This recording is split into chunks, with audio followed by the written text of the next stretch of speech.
Friends, आज की कहानी है बेपरवाही भाग 2।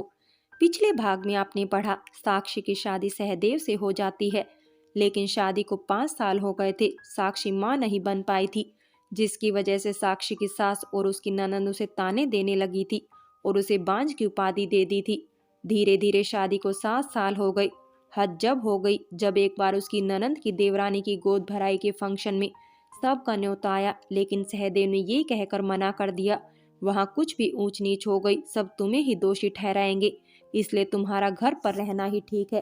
फंक्शन में से आने के बाद सास ने बताया उसके देवर कमल की शादी तय हो गई है। कमल की शादी के कुछ ही महीनों बाद मोहन की भी शादी हो गई। इन सब के बीच साक्षी के प्रति सबका व्यवहार ठीक रहा और उसे यथोचित आदर सम्मान भी मिलता रहा। उसे लगा कि सहदेव ने घर पर सबको बता दिया कि साक्षी हर तरह से स्वस्थ और माँ बनने के काबिल है। अब आगे। लेकिन साक्षी की गलतफहमी जल्दी ही दूर हो गई। कमल की शादी को 4 महीने हुए थे। उसकी पत्नी गीता ने खुशखबरी सुना दी। वह 5 हफ्ते की प्रेग्नेंट थी। घर में खुशियां छा गई। साक्षी की सास तो जैसे बोर आ गई। वह गीता की बलाई लेते नहीं थकती।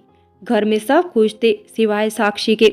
साक्षी यूं तो गीता की खुशी में खुश थी, लेकिन वह खुद भी मां बनना चाहती थी और दिन पर दिन उसकी यह कसक जोर पकड़ती जा रही थी। आज भी उसने इस बाबत सहदेव से बात की, लेकिन सहदेव ने हमेशा की तरह साक्षी को प्यार से समझाया कि वो गीता से कंपटीशन न लगाए, बल्कि जेठानी होने के नाते उसकी मदद करे। साक्षी को अब सहदेव की जिद बेवजह लगने लगी। अगले कुछ महीनों में साक्षी को एहसास हुआ कि उसे गीता से दूर रखा जा रहा है। वह सभी काम करती, लेकिन जैसे ही वह गीता की या उसके कमरे की तरफ जाने लगती, सास या कोई देवर या देवरानी उसे रोक लेते और उसका काम खुद ही कर देते। यह सब देखकर उसने खुद से ही गीता और उसके कामों से परहेज करना शुरू कर दिया। कुछ महीने बाद गीता की गोद भराई की रस्म थी। साक्षी जिस भी काम को हाथ में लेती, उसकी सास कहती, तुम आराम करो और मैं और तुम्हारी देवरानी कर लेंगे। कुछ दिनों में चंचल भी आ जाएगी, सब हो जाएगा। साक्षी हैरान थी, अब उसके साथ ऐसा क्यों हो रहा है। उसे गुस्सा भी आ रहा था। उसका मन कुछ कहने को हुआ, लेकिन वह पहले सहदेव से बात करना चाहती थी। रात को अकेले में साक्षी ने सहदेव को हालात से अवगत कराया। बताते हुए मारे अपमान और दुख के वह रो पड़ी। सारी लज्जा त्याग कर उसने पति से मातृत्व की भिक्षा तक मांगी। सहदेव ने उसे समझाया और कहा, गीता की गोद भराई के बाद इस विषय पर बात करेंगे। साक्षी के आहत होते हुए कहा, और फंक्शन के दौरान जो भेदभाव और सबके ताने झेलने पड़ेंगे उसका क्या। बिना कसूर के जब अपराधियों की तरह कटघरे में खड़ी कर दी जाऊंगी तब क्या करूंगी। सहदेव ने उसे खूब प्यार किया और कहा, जो भी हो तुम किसी को कुछ ना कहना, मैं तुमसे बहुत प्यार करता हूँ। मेरी और मेरे प्यार की खातिर सह लेना। साक्षी फिर से पति के प्यार की नदी में बहने लगी। फंक्शन के दौरान वही सब हुआ जिसका साक्षी को डर था। रिश्तेदारी की लगभग सभी औरतों ने डॉक्टरी इलाज, टोने टोटके, बाबा पीर मंजार, गंडा ताबीज की सलाहों के साथ साथ बांझ निपुती, अपशगुनी और बेचारी की उपाधि दे डाली। और सहदेव के प्रेम जाल में फंसी साक्षी झटपटाती रही, लेकिन किसी से कुछ न कह सकी। लेकिन अब उसने सहदेव से 2 टूक बात करने का फैसला कर लिया था। उसी रात जब साक्षी अपने कमरे में गई तो वहां सहदेव सा पहले से इंतजार कर रहा था। उसने साक्षी को प्यार से अपने पास बिठाया और बोला, साक्षी तुम बहुत अच्छी हो और बहुत प्यारी हो, लेकिन मैं तुम्हारे काबिल नहीं हूँ। तुमने मुझ पर हमेशा भरोसा किया, लेकिन मैंने तुम्हें धोखा दिया है। सच तो ये है कि मैं कभी बाप नहीं बन सकता। ये बात मुझे शादी से पहले पता थी, लेकिन इस सच को घर वालों और दुनिया के सामने स्वीकारने की हिम्मत नहीं थी मुझ में। मैंने इलाज भी करवाया, लेकिन कोई फायदा नहीं हुआ। तुम्हारे सामने अपनी इस कमी को स्वीकार करने में मुझे 8 साल लग गए। अब तुम मुझे अपनाओ या मुझे छोड़कर चली जाओ। तुम्हारा हर फैसला मुझे मंजूर है। बस मेरी बेइज्जती किसी के सामने मत करना। और एक बात और, मैं तुमसे बहुत प्यार करता हूँ और हमेशा करता रहूँगा। अगर तुम मुझे छोड़ कर गई तो मैं मर जाऊँगा। कहते कहते सहदेव बच्चों की तरह रोने लगा। साक्षी तो जैसे सुन पड़ गई थी। वो शादी के पहले दिन से ही बच्चे के लिए उदासीन था। वो माँ बहन के सामने इस मसले पर खामोशी, वो डॉक्टर के पास न जाने वाली बेवजह जिद। साक्षी को सब समझ में आने लगा। इसका मतलब कि सहदेव की वो बेइंतहा मोहब्बत वह भी सच्ची नहीं थी, बल्कि उसमें भी इतना स्वार्थ छुपा हुआ था। उसे छले जाने का एहसास हो रहा था। उसका दुख, शोम, अपमान और बेबसी आंसू बन आंखों से झलकने लगे। सहदेव ने उसे सीने से लगा लिया, लेकिन आज पति का मोहक स्पर्श उसे अंगारों का दहकता मालूम हुआ, जिसे छिटक कर वह परे फेंक देना चाहती थी, उससे अपना दामन बचा लेना चाहती थी। लेकिन साक्षी ऐसा कुछ भी नहीं कर सकी। सहदेव के सीने से लगी रोती रही और रोते रोते कब सो गई उसे पता ही नहीं चला। उस रात की नींद के बाद साक्षी जब तक उस घर में रही, उसने हर रात जाग कर काटी। वह अपनी ही मनोस्थिति समझ नहीं पाती। कभी वह सोचती कि क्या हो गया अगर सहदेव बाप नहीं बन सकता। शादी कोई शारीरिक क्षमता की गारंटी तो नहीं, दोष किसी में भी हो सकता है। जीवन साथी एक दूसरे के पूरक होते हैं, एक दूसरे की कमी को पूरा करते हैं और यदि नहीं कर पाते तो जीवन भर साथ तो रहते ही हैं। अगर कमी उसमें होती और सहदेव उसे छोड़ देता तो क्या वह ठीक होता? कभी सोचती सहदेव को उससे प्यार है ही नहीं, उसका सारा प्यार दिखावटी था, महज अपनी कमी छुपाने के लिए। फिर ख्याल आया कि वह बदतमीज भी हो सकता था। आखिर वह मर्द है, उसे कोई कह भी क्या सकता था? वह खुद भी उसका क्या कर लेती सिवाय रोने और कलपने के। साक्षी को हैरानी होती कि सारी दुनिया मानकर बैठी थी कमी साक्षी में है, सहदेव में भी कमी हो सकती है। इस बारे में तो कोई सोचता ही नहीं था। साक्षी ने चुप्पी साध कर सहदेव की कमी ढक ली और उसकी इज्जत बनाए रखी, लेकिन साक्षी पर लगे आरोप और सहदेव की चुप्पी ने उसे बांझ बना दिया। बहुत सोचने पर उसने निष्कर्ष निकाला कि 8 साल की शादी को किसी शारीरिक कमी की वजह से ख़त्म करना कोई हल नहीं है। सहदेव का प्यार सच्चा हो ना हो, उसका प्यार सच्चा है।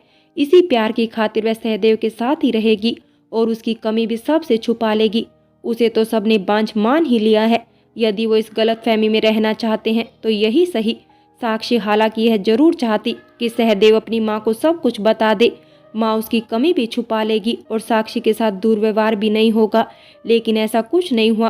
फैसला तो साक्षी ने कर ही लिया, पर आगे डगर और मुश्किल भी थी। गीता ने बेटे को जन्म दिया। हर मंगल कार्य से साक्षी को दूर रखा गया। कुछ महीनों बाद मोहन की पत्नी मोनिका की प्रेगनेंसी की खबर आ गई। साक्षी ने दिल पर पत्थर रख लिया था, लेकिन उसके जिगर का दर्द उसके चेहरे पर दिखने लगा। सारा दिन चुपचाप घर के कामों में लगी रहती और जब कोई काम न होता तो अपने कमरे में पड़ी रहती। सब घर वाले भी अपने में मस्त थे, उससे ज़रूरत की बातें करते। घर में कोई मंगल कार्य होता तो वह खुद ही पीछे रहती। सहदेव से भी अब वह कम ही बोलती। सहदेव यह सब देखकर शायद परेशान था। उसने एक रात साक्षी को प्यार से कहा, वह चाहे तो दिल लगाने के लिए नौकरी कर सकती है, वह माँ को खुद मना लेगा। साक्षी की आशा के विपरीत उसकी सास भी मान गई। साक्षी ने सबसे पहले बतौर ट्रेन नर्स अपना रजिस्ट्रेशन करवाया और नौकरी की तलाश में जुट गई। उसे उसी डॉक्टर के नर्सिंग होम में नौकरी मिल गई जहाँ से उसने अपनी जाँच करवाई थी। साक्षी धीरे धीरे अपना गम भूलने लगी। अपने पेशे से लगाव के चलते हुए जल्द ही डॉक्टर की चहेती बन गई। घर में किसी को उसकी खास ज़रूरत नहीं थी, इसलिए वह नाइट ड्यूटी भी कर लेती थी। मोनिका का बेटा उसी नर्सिंग होम में पैदा हुआ जहां साक्षी काम करती थी, लेकिन सास ने उसे कहा जब तक मोनिका बच्चे को लेकर घर नहीं आ जाती वह छुट्टी पर रहे और मोनिका के घर आते ही ड्यूटी ज्वाइन कर ले। कैसी विडम्बना थी, घर में से बच्चों के नज़दीक भी नहीं आने देते, लेकिन नर्सिंग होम में उसके हाथों में रोजाना 2-3 स्वस्थ बच्चे पैदा होते। उसकी अपने काम की कुशलता के चलते लोग डिलीवरी रूम में उसके होने पर गर्व करते। साक्षी को नौकरी करते 1.5 साल हो चुका था। यूं तो घर के लोग छोटी छोटी तकलीफों में उससे सलाह व दवा ले लेते, मगर घर के बच्चों को गोद में उठाने तक की मनाही थी उसे। साक्षी को सबसे ज़्यादा दुख इस बात का था, जिस पति के प्यार और झूठी इज्जत की खातिर वह इतना मानसिक अत्याचार झेल रही थी, उसने कभी इसका विरोध नहीं किया। सहदेव से अकेले में परिवार वालों के व्यवहार की माफ़ी मांगता, उसे प्यार भी जताता, लेकिन घर वालों के सामने हमेशा मौन ओढ़ लेता। साक्षी की शादी की 10वीं सालगिरह और जन्माष्टमी का त्यौहार एक ही दिन पड़ रहे थे। साक्षी ने उस दिन छुट्टी ली, बड़े भक्ति भाव से व्रत रखा और ढेरों पकवान बनाए। प्रोग्राम बना कि झांकियाँ देखने सब साथ जाएंगे और कृष्ण जन्म के बाद लौटेंगे। साक्षी भी तैयार थी, लेकिन निकलने से एकदम पहले सहदेव ने साक्षी को प्यार से कहा यदि वह घर पर ही रहे तो अच्छा रहेगा। माँ नहीं चाहती कि त्योहार वाले दिन घर पर ताला लगा रहे। वैसे भी दोनों बच्चों और उनके माँ बाप को दर्शन करवाने ज़रूरी है। माँ तो जाएगी ही और मुझे माँ के साथ जाना है। एक बस तुम ही हो घर पर रुक सकती हो। साक्षी को गुस्सा आ गया, बोली तुम भी तो रुक सकते हो माँ के साथ, मैं चली जाती हूँ। सहदेव बोल उठा, वो सब तुम्हें बांझ और अपशगुनी समझते हैं ना, इसीलिए तुम नहीं जा सकती। साक्षी का मुंह अपमान से लाल हो गया। वह गुस्से से बोली, अब शगुन अगर होगा तो तुम्हारे जाने से होगा, क्योंकि बांस तो तुम हो। सबसे झूठ बोलते बोलते तुम भूल ही गए हो कि बांस तो तुम हो बांझ। सहदेव कुछ देर बुत बना खड़ा रहा, फिर वहां से चला गया। साक्षी भी पैर पटक दी घर के अंदर आ गई। सहदेव के शब्द रह रहकर उसके कानों में गूंज रहे थे। उसे आज समझ आया सहदेव कितना बड़ा फ्रेबी है। पहले सच छुपाकर शादी की, अपनी इज्जत बनाए रखी, घर भर में दया का पात्र बनकर सबकी सहानुभूति लेता रहा, शादी का लुत्फ भी उठाया, फिर प्यार की झूठी दुहाई देकर अपनी कमी छुपा ली और बिना कुछ कहे सबके सामने उसे जलील भी कर दिया। खुद तो वह कभी शादी के काबिल था ही नहीं, उसे भी 10 साल की शादी में बांधकर किसी काबिल न छोड़ा। साक्षी के मन में दुख, अपमान और क्रोध की ज्वाला दहकने लगी। फिर किशन के बाल रूप चित्र को सीने से लगाकर फूट फूट कर रोने लगी। कुछ देर रो लेने से मन कुछ हल्का हुआ तो उसने अपने कपड़े अटैची में डाले और अपने माइकिल के लिए निकल पड़ी। फ्रेंड्स, बाकी की कहानी अगले भाग में देखें।